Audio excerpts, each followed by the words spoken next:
kumusta finally after more than 2 years ng pandemic, may physical event na for Cinemalaya? I know, 2.5 years ang dumaan at finally nakabalik na kami. 2 years ako naging head of competition at saka monitoring na online. Akala ko nga may balat ako, sabi ko, dahil mula nung pumasok ako nag-online. But I'm glad now that the pandemic is petering out and we are extra careful and we know the protocols. We're back home. Yeah. Okay, we're back home. Yeah. Direk, what have you learned from the past 2 years, more than 2 years since about started? Oh God, when a lot. When it comes to mounting this kind of event. Oh God, a lot. Really a lot. I think there are 3 things that I learned. Okay, one thing is that not everything can be under your control. Okay, kahit gaano ang preparasyon mo, there is always something to surprise you.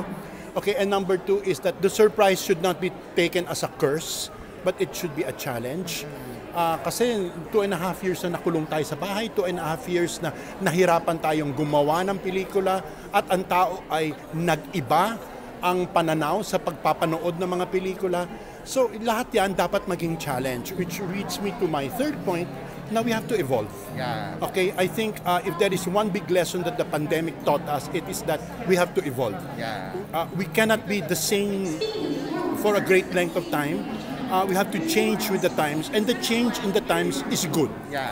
Okay, it's looking at it positively.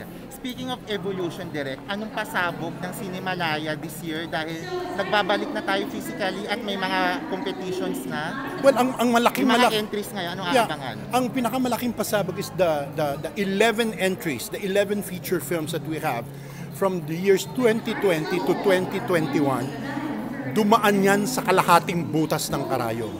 These are survivors, and for me, these are my idols.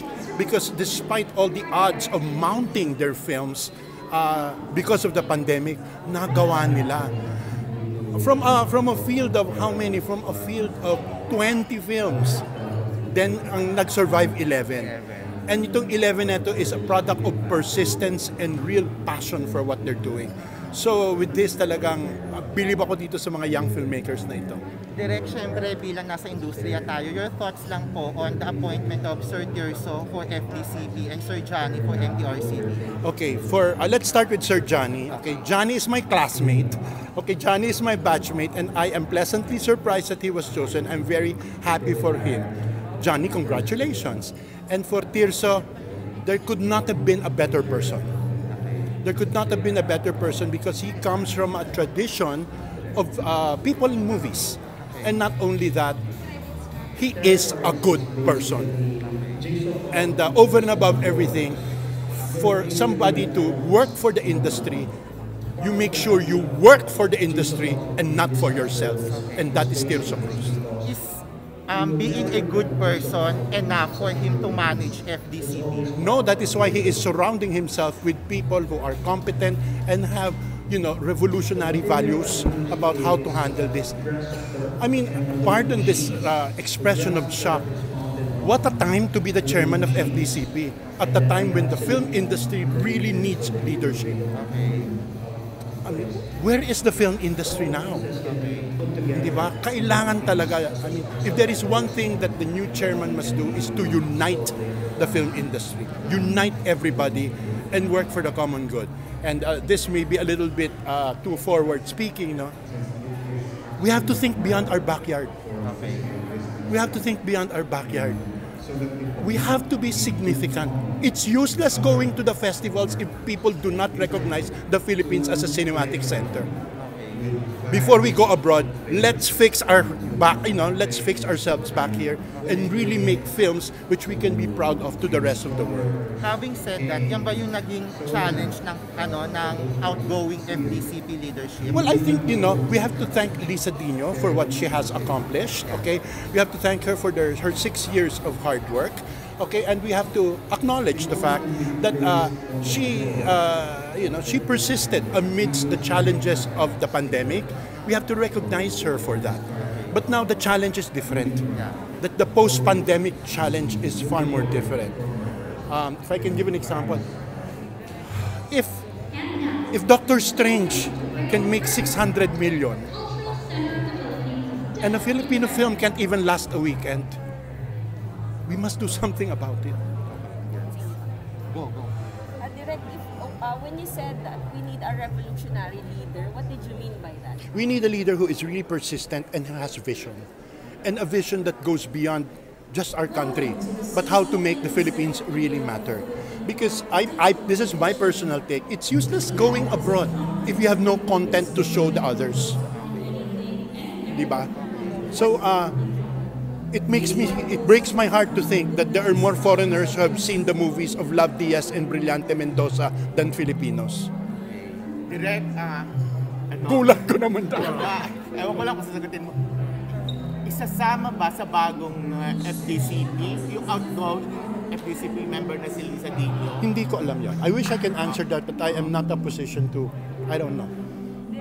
What are your expectations po of Tirso Cruz as the new chair? How shall I put it? Kasi Tirso has an open mind and he is untainted. He has no political tainting, which is good. I think the very fact that he was selected without any partisan coloring is good. He can work with the best people from both camps and he can bring people together. I think that is important. 2 years ago, dapat siya na eh. Yeah. Well, you know how it is. You know how it is. Okay. Welcome to the Philippines. Direct sinabi mo na you believe na people can be the one to unite the movie industry. How do you think you do that? You talk to the people. You cannot provide solutions to problems which you imagine yourself. If you want to know the problems, you talk to the people. And from the people, you find the solutions. And it cannot just be you. It has to be all of us. Direct, tawid tayo sa Film Academy of the Philippines. Wala pang leadership ngayon since nag-resign si Vivian. Well, yeah, Vivian has resigned and they are looking for somebody for that. I think naman, in fairness to the government, ilan yung posisyon na papalitan, ano? Hindi ba? Ang gulat ko nga, ang bilis eh. Ang bilis. I think, President Marcos Jr. has not sat in office for a week. And may bagong FDCP na. Nagulat ako. Who is the perfect choice for FAP leadership? I'm not in a position to say that because I want to maintain friendships with people. Pero direct, may mga kaibigan ka rin nawala dahil itong mga kaganapan itong mga nakaraang panahon. Ano? May mga kaibigan ka rin nawala. Sa kanya as Finally. Well, nagulat siya. Okay, maybe I can talk about it now. He was appointed, he got a call last weekend. He called me up and asked me if I am willing to help if and when he gets appointed. So he called up Loris and Attorney Joji, and we said, sige, let's talk, let's have an exploratory talk on how we can help you and we can give you more or less the landscape of movies now, because yung perspektibo niya bilang isang artista, hindi ba? Limang dekada. Oo, na. In front of But the he did camera. not apply for the position. Ano? He did not apply He for did the not. He did not. Nasa shooting yata siya nung sa probinsyano. And even Johnny did not. They were just appointed. They were just appointed. So nag-meet kami, tapos sabi, sige, let's find a common time to meet, and we decided, sige, Tuesday afternoon, 4 o'clock. Naglabasan si Nadia Montenegro. Ewan kung paano niya nalaman talaga ang menu ng... So at 4 o'clock, sabi, sige, let's meet, kasi yun ang common time namin na available. And then he calls up, teka muna, malilate ako kasi may oath-taking ako. Naloka kami. So I couldn't answer you, Marinel. Because unless naka-oath na, tsaka lang ano. So nung nag-oath na, nag-usap kami in yesterday afternoon, and we were just discussing what we can do, what projects of Lisa we have to continue, what obligations established by Lisa we have to continue, what are some changes that we can do, and how we can make the FDCP function as the FDCP, and the working relationship with the other agencies dedicated to film, which are the Film Academy and MOAL Fund. So, hindi In pa... the meeting, was he nervous? Was he excited? No, he was not. We were laughing all the time. We were laughing all the time. And Positive vibes nila. that's why I agreed to say yes to people, because I've known him for years, and because he is a person not working on self-interest, but it's dedicated to the purpose of wherever he's working. The meeting was also with Chair Lisa, direct.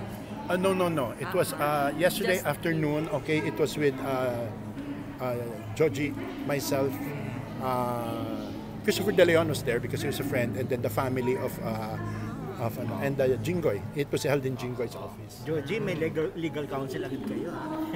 Well, kasi